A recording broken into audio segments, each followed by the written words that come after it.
Good morning and welcome to AGORACOM News TV. It's Tuesday, November the 5th, 2013.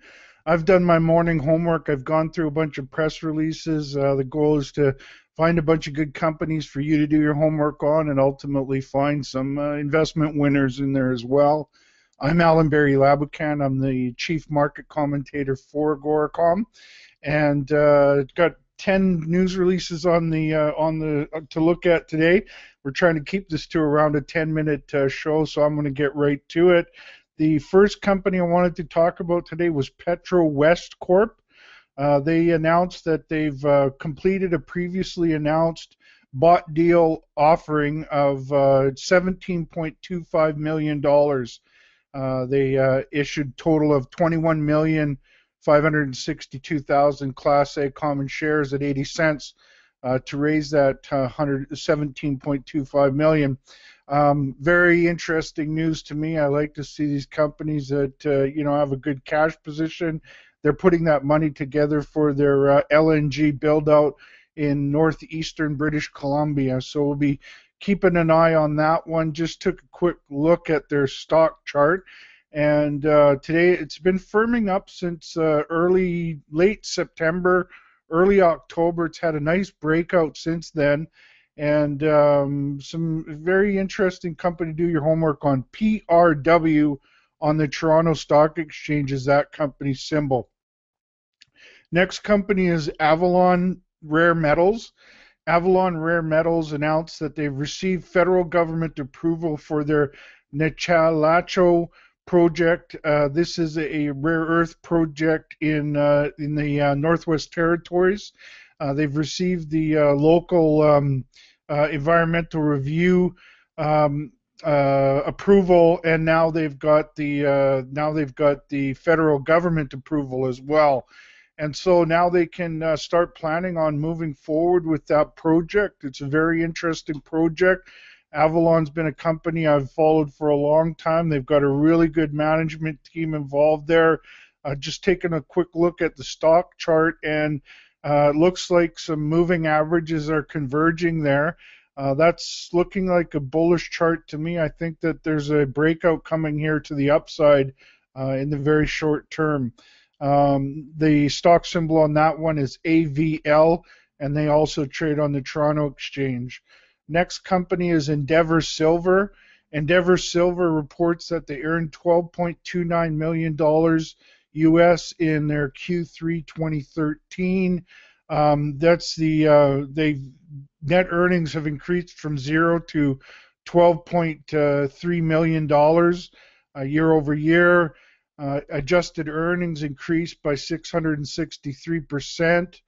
EBITDA numbers are up. Lots of really good information. Their operations, silver production's up 63%.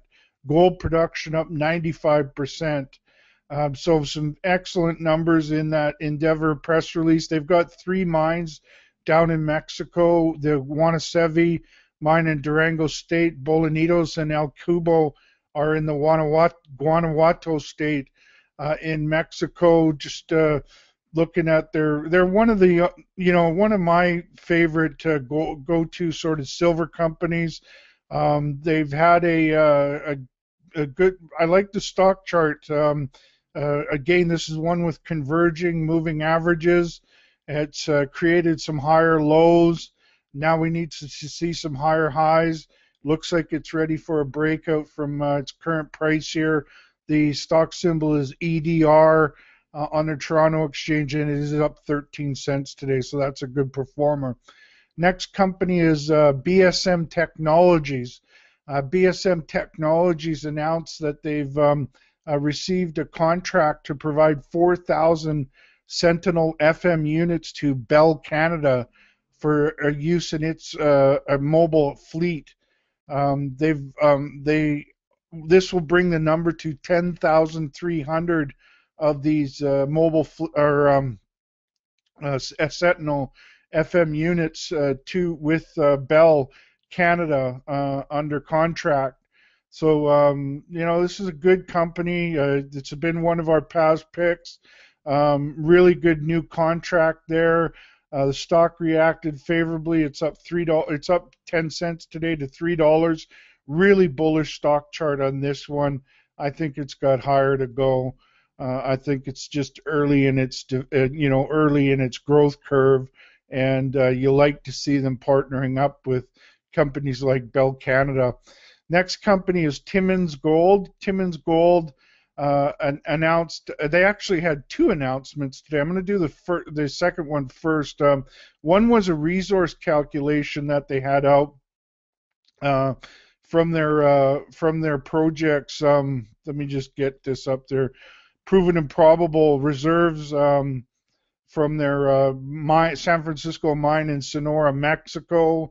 They updated their proven and probable reserves to 1.59 million ounces of gold. This represents a 43% increase in contained gold versus the previous reserve, excluding depletion, and a 20% increase in contained gold net of depletion, which was approximately 314,000 ounces extracted since their last update. Their measured and indicated resources are up. They're 1.87 million ounces of gold, which it represents a 30% increase. So then, in addition to that,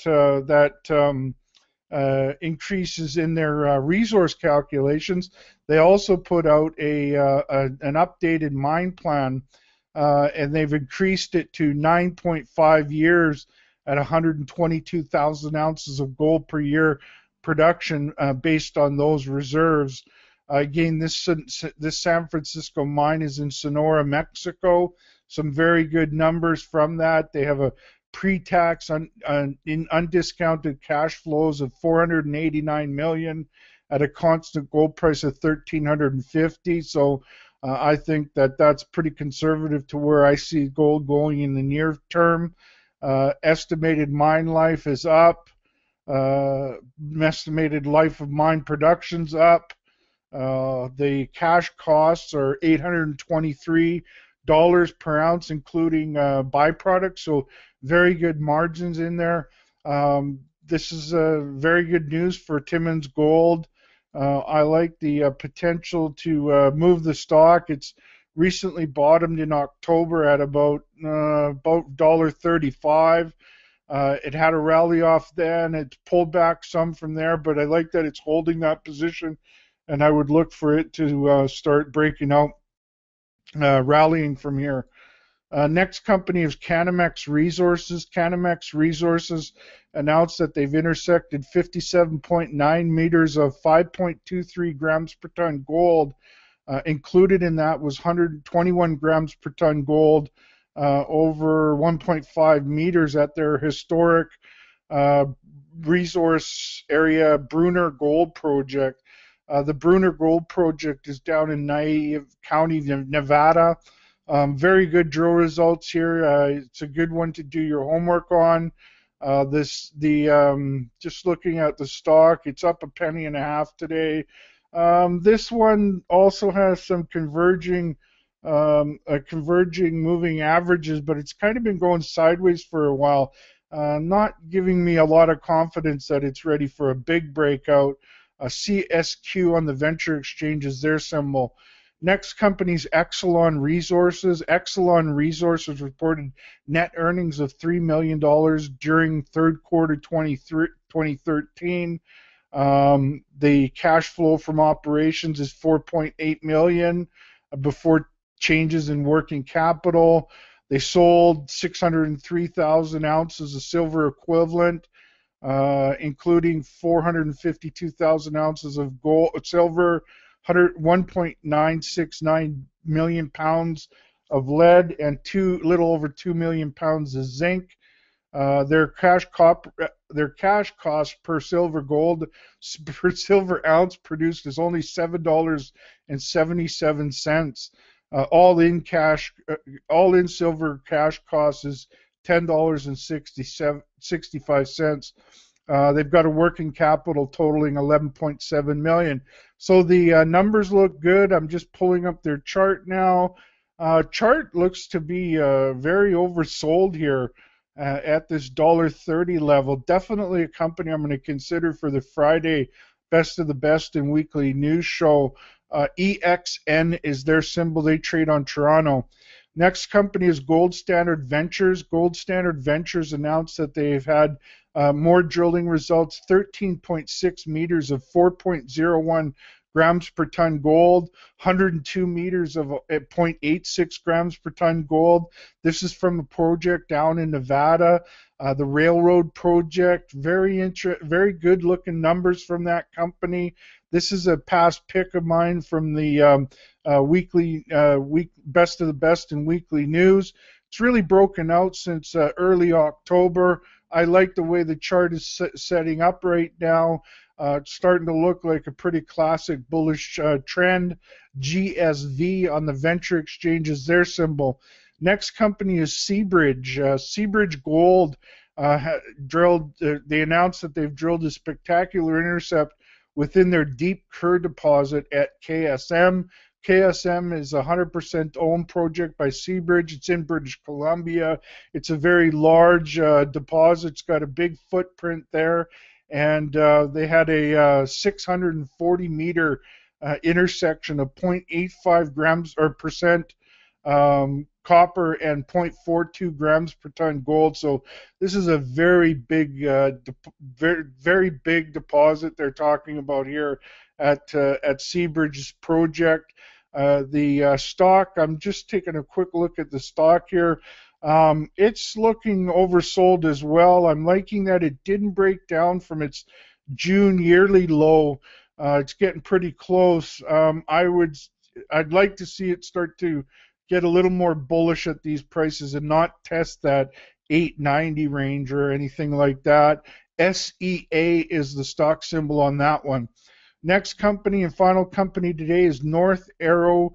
North Arrow Minerals announced that they found Canada's newest diamond discovery at their Pico Diamond project in Saskatchewan. They've got some very good. I looked at the diamonds. The diamonds look very nice. They're nice and clear stones. They got a bunch of them. The sample grade was 0.28 carats for a 200 kilogram sample, so that works out to better than a carat per ton. Very good numbers there, some very good sized bigger stones. Really interesting project, brand new discovery, brand new diamond play in Saskatchewan. It's much better than anything I've ever seen out of Saskatchewan. The stock's up 11 cents today, or 28.2%, and it doesn't surprise me at all. These are very good results. With that big spike, you want to let it settle down a little bit, but I definitely think the stock is heading into a much more bullish trend as we go forward. NAR is their symbol, and they trade on the venture exchange. So that's a wrap on all the news. Before making any investment decisions, it's important for you to do your homework and speak with your financial advisors. On that note, have a great day, and we'll see you tomorrow.